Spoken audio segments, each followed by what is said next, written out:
Bonjour à tous, bienvenue dans Direct Santé, votre rendez-vous dédié à la santé et au bien-être de toute la famille. La cataracte est une opacification du cristallin de l'œil, principalement liée au vieillissement. Elle peut être aussi due à des maladies ou à un traumatisme, comme par exemple le tabagisme peut être aussi un exemple, ou bien l'exposition au soleil qui augmente le risque de sa survenue. Sachez que la cataracte est la première cause de cécité dans le monde. Pour en savoir plus, nous ferons le point avec le professeur lieutenant-colonel Didier Aena, qui est ophtalmologiste, qui est avec nous pour nous éclairer un peu sur ce sujet. Et puis en deuxième partie de l'émission, nous répondrons à vos questions que vous nous avez envoyées sur notre numéro WhatsApp, le plus 228 79 84 27 52. Bonjour professeur, comment allez-vous? Bonjour Madame Messi, je vais bien. C'est un plaisir pour nous, hein. Vous nous avez manqué sur ce plateau. Oui, on était au terrain pour les activités du terrain. C'est très très bien ça. Euh, Justement, aujourd'hui, on a pour thématique, puisque ça rejoint, je pense aussi ce que vous faites aussi sur le terrain, on part de cataracte, qui est aussi la première cause de cécité dans le monde, il paraît. oui, bonjour chers spectateurs, téléspectateurs et téléspectatrices. Et je confirme que la cataracte étant une opacification du cristallin est la première cause de cécité dans le monde. Mais heureusement, elle est réversible. Qu'est-ce que c'est exactement? La cataracte, c'est une opacification. Quand vous regardez cet œil un peu en coupe là, il y On a va, on la, va montrer un peu plus haut pour qu'on puisse voir, hein. voilà, il y a, est-ce que vous me voyez? Non. La région, on peut revenir sur le plateau, s'il vous plaît. Donc, Allez-y. voilà. Et là, vous voyez ici, c'est la cornée. La première lentille, là, c'est la cornée. Après, il y a ça qui est l'iris. Et c'est derrière que se trouve le cristallin. Naturellement, comme vous n'arrivez pas à voir, c'est parce que c'est transparent. Donc, ces deux dioptres-là laissent passer la lumière jusqu'à la rétine ici pour que nous puissions avoir des images formées. Maintenant, qu'est-ce qui va se passer avec le vieillissement ou les traumatismes ou les maladies, tout ça? Le cristallin qui est là devient opaque. Ça s'opacifie, ça devient trouble au point où vous ne pouvez plus, la lumière ne peut plus traverser ce cristallin. Et donc, ça bloque, ça fait un jeu d'écran et du coup, la personne, ce que vous voyez n'arrive plus à atteindre la rétine pour que l'image puisse se former. Vous avez des troubles de vision, après il y a des problèmes. Il y a des problèmes. Mais justement, cette vision floue, voilée et bouillante comment vous dire ça, qui apparaît. Donc, est-ce que ça fait partie de l'un des symptômes de la cataracte? Oui, oui. Quand la cataracte commence, les gens ils disent que je vois comme c'est dans un brouillard, c'est comme je vois à travers une fumée, c'est comme je n'arrive pas à bien voir les gens de loin, c'est comme je vois les choses sont doubles, c'est comme il y a du noir dans mon champ de vision. Voilà les expressions que les malades nous amènent souvent.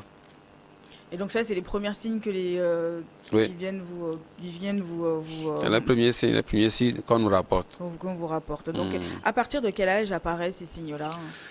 En Afrique, l'âge d'apparition de la cataracte se situe autour de 56-57 ans environ. Ça démarre chez nous à cause du soleil. Mais cet âge a encore repoussé un peu.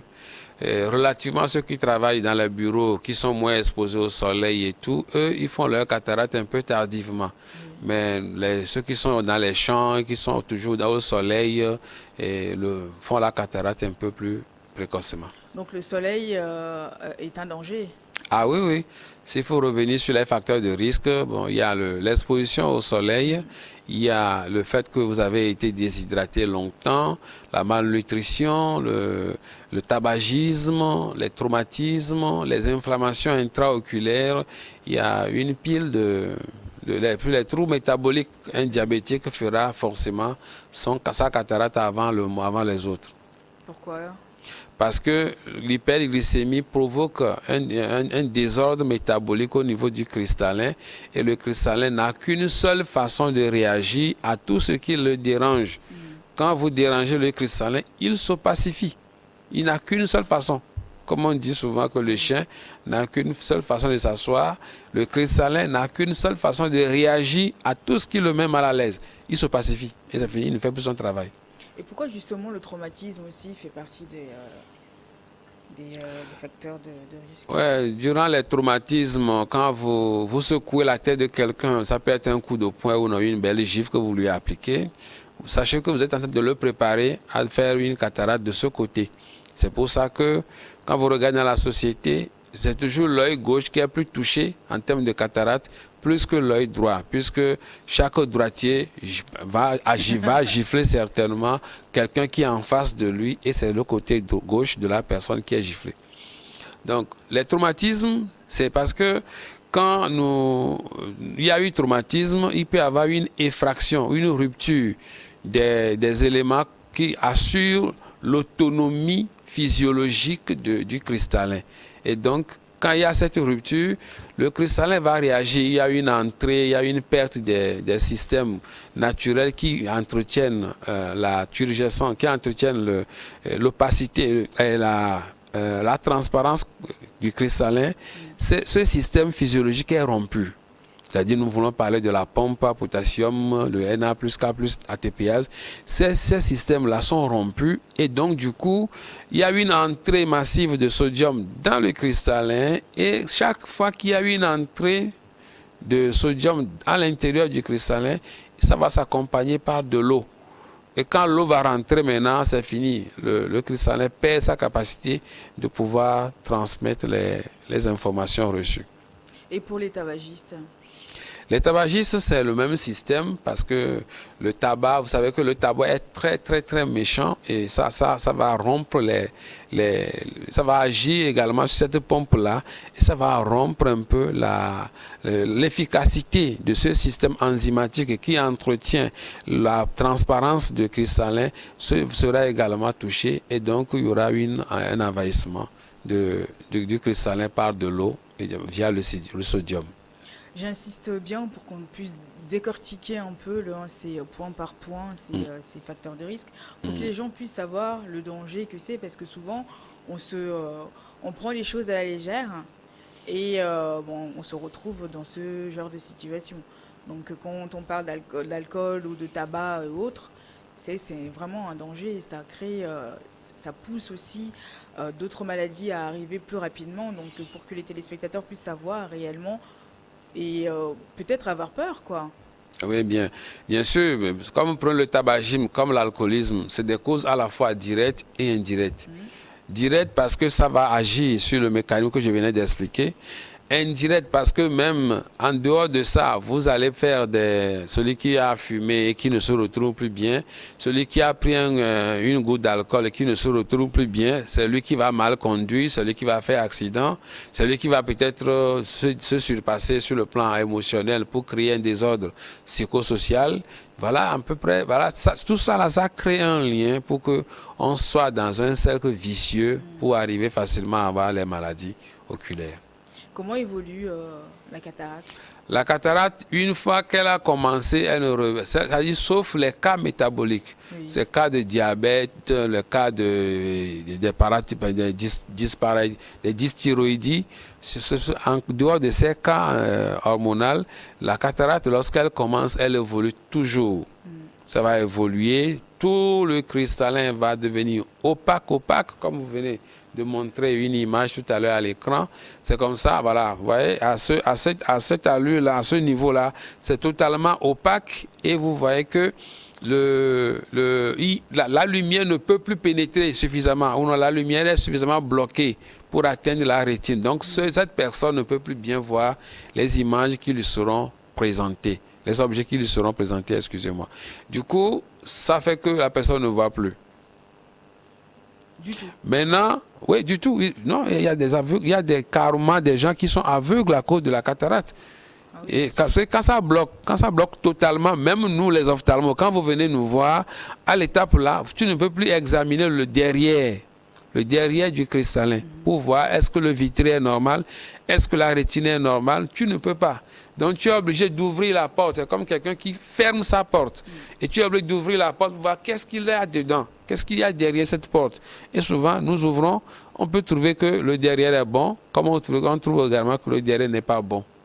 Donc d'où les opérations. Voilà, c'est les opérations chirurgicales qui sont faites. On va y revenir tout à l'heure, mais est-ce qu'on peut arrêter la progression? Dire qu'on va arrêter la progression, à ce jour, c'est un peu utopique. On n'a pas encore trouvé de moyens pour arrêter cette progression. C'est-à-dire, est-ce que les gens viennent dès le début ou parce qu'ils viennent quand c'est vraiment tard? En Afrique, il y a des gens, durant les bilans d'entreprise et tout, on voit des gens, les bilans d'embauche, on voit des gens et on leur dit qu'ils sont en train de développer une cataracte. Mais par contre, dans la société rurale, dans la communauté rurale, les gens ne viendront à vous que quand ils ne peuvent plus voir. Oui. Et à ce stade-là, c'est déjà très poussé, où la cataracte, le cristallin est déjà bien dur, rocheux, et donc il faut aller faire l'opération. Et la seule solution, c'est l'opération. Oui, la seule solution, s'il vous plaît, c'est l'opération. Oui. Et c'est pour cela que c'est la première chirurgie, la chirurgie la plus pratiquée au monde, c'est la cataracte. C'est la chirurgie de la cataracte. C'est celle-là parce que plusieurs personnes ont la maladie. Et après une opération, ça peut revenir ou ça Oh, stoppe? non, après l'opération, c'est pour ça que nous parlons de cataracte, est une cause de cécité réversible. Après la chirurgie, souvent, les gens, dans 85 à 97% des cas au Togo, par exemple, les gens recouvrent leur vision. Voilà. Maintenant, il y a quelques 2,5% où ils ont d'autres problèmes, c'est les diabétiques, c'est les gens qui ont d'autres problèmes au niveau de leur rétine qui a fait qu'ils ne peuvent plus voir. C'est les glaucomateux qu'on n'a pas su identifier et qui malheureusement nous passent par la main et ça ne voit pas après. Donc après, ça ne peut pas revenir après une chirurgie. Après une chirurgie, la vision, vous reprenez la vision. Non, c'est-à-dire la cataracte peut revenir ou c'est... Bon, non, après une chirurgie, c'est la méthode que nous employons aujourd'hui, après la première chirurgie, puisque nous n'enlevons pas tout le cristallin. Nous enlevons une partie du cristallin et nous y laissons la capsule postérieure qui nous sert de support pour poser l'implant. Maintenant, cette capsule postérieure, avec le temps aussi, peut s'opacifier. On parle de cataracte secondaire. Et en ce moment, on peut faire son traitement qui est simple. Ce n'est pas une chirurgie. On fait le laser YAG et puis c'est bon. La personne continue pas à bien voir. Donc avec les verres, le port de verre, c'est pas assez. C'est pas suffisant pour... Dans une cataracte? Oui. Non, ça peut être une solution transitoire qui ne sera pas définitive. Il faut forcément aller à la chirurgie. Mais comment vous gérez ceux qui sont en zone rurale? Comment ça se passe? Parce qu'ils sont un peu délaissés là-bas. Bon, en espérant qu'on aura des équipes de soins à proximité de cette population. Heureusement qu'il y a des bonnes volontés qui nous accompagnent. Nous allons souvent de temps en temps faire des campagnes de chirurgie foraine auprès de la population dans tout le Togo. Il y a même une AMG, une action médicale gratuite sous la houlette des forces armées togolaises en ce moment, qui, avec son chef à l'en-tête, et qui est en train de parcourir vraiment le Togo depuis le Grand Nord jusqu'à Lomé, et les chirurgiens ont démarré le lundi dernier à Dapan. Donc ça va être du nord jusqu'à... Ah oui, aucune partie du Togo ne sera oubliée. Oui. Comme c'est notre papa qui veut servir ses enfants. C'est important. Donc, parce que tout le monde sera servi. Il faut aussi aller voir cette population-là, parce que comme vous le dites, pas que ça en arrive à la dernière minute pour courir... parce qu'ils n'arrivent plus du tout à voir, puisque ces personnes-là sont souvent exposées aussi au soleil, comme vous l'avez dit en début d'émission. Ouais. Ah oui. Il ne faut pas forcément faut pas les mettre de côté, justement. Donc là, cette action est bienvenue, la bienvenue, justement, pour aussi aller en aide à cette population-là. Ah oui, merci beaucoup. Et ça, vous le faites régulièrement, c'est ça?